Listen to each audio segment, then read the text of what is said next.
विजयदशमी का त्योहार मनाने के लिए रक्षा मंत्री राजनाथ सिंह भारत चीन सरहद पर पहुंचे, जहां अरुणाचल के तवांग में रक्षा मंत्री राजनाथ सिंह दशहरा मनाया।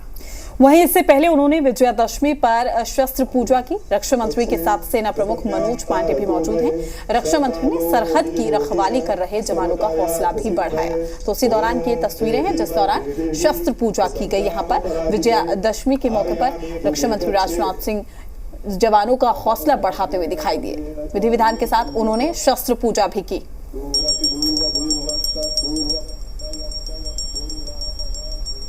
तो दो तस्वीरें हम आपको दिखा रहे हैं। राजनाथ सिंह यहां पर पहुंचे, जवानों का हौसला बढ़ाते हुए नजर आए। दूसरी तस्वीर शस्त्र पूजा के दौरान की है, जब वो शस्त्र पूजा कर रहे थे। विधि विधान के साथ यहां पर पूजा अर्चना की गई, आरती की गई। तो असत्य पर सत्य की जीत की ये विजय गाथा और उसी दौरान की तस्वीरें। तो पूरे देश भर में आज विजयदशमी का पर्व मनाया जा रहा है और इसी के उपलक्ष्य में आपको बता दें कि रक्षा मंत्री राजनाथ सिंह जो हैं वो अरुणाचल प्रदेश के तवांग पहुंचे हैं, जहां जवानों के साथ वो दशहरा पर्व मना रहे हैं और शस्त्र पूजा करते हुए भी नजर आ रहे हैं। आपको बता दें कि दशहरे के मौके पर उस दिन शस्त्र पूजन करना, ये जो परंपरा है वो कई सालों से यहाँ पर चली आ रही है और उसी परंपरा को निभाते हुए रक्षा मंत्री यहाँ पर पहुंचे हुए हैं और शस्त्र पूजा कर रहे हैं। उनके साथ कई जवान भी वहां पर मौजूद हैं और जवानों का उन्होंने यहाँ पर हौसला भी बढ़ाया, उनसे मिलकर बातचीत की। उनका हौसला बढ़ाते हुए रक्षा मंत्री नजर आ रहे हैं।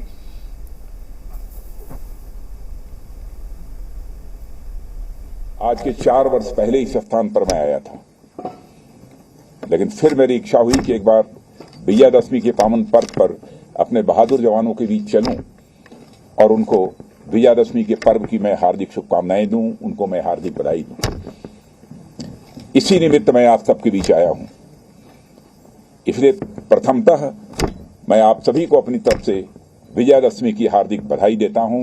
आपको, आपके पूरे परिवार को हार्दिक बधाई देता हूं और साथ ही साथ मैं शुभकामनाएं देता हूं। जिन कठिन परिस्थितियों में आप सब, क्योंकि मैं एलएसी के पास तक जाकर मैंने देखा है, जिन कठिन परिस्थितियों में आप लोग इस देश की सीमाओं की सुरक्षा की जिम्मेदारी निभा रहे हैं, उसकी जितनी भी सराहना की जाए वह कम है। और मैं बतलाना चाहता हूं, देशवासियों को आपके ऊपर नाज है, देशवासियों को आपके ऊपर गर्व है। और आप सभी जानते हैं इस वर्दी की कितनी अहमियत होती है। मैं समझता हूं अधिकांश ऐसे जवान होंगे, बिरले ही जवान बचे होंगे जिनकी इच्छा न होती हो, नहीं तो शायद अधिकांश नौजवानों की अथवा बचपन की इच्छा रहती है कि कभी न कभी मुझे जिंदगी में कोई एक ऐसा अवसर मिले ताकि मैं सेना की वर्दी पहन सकूं।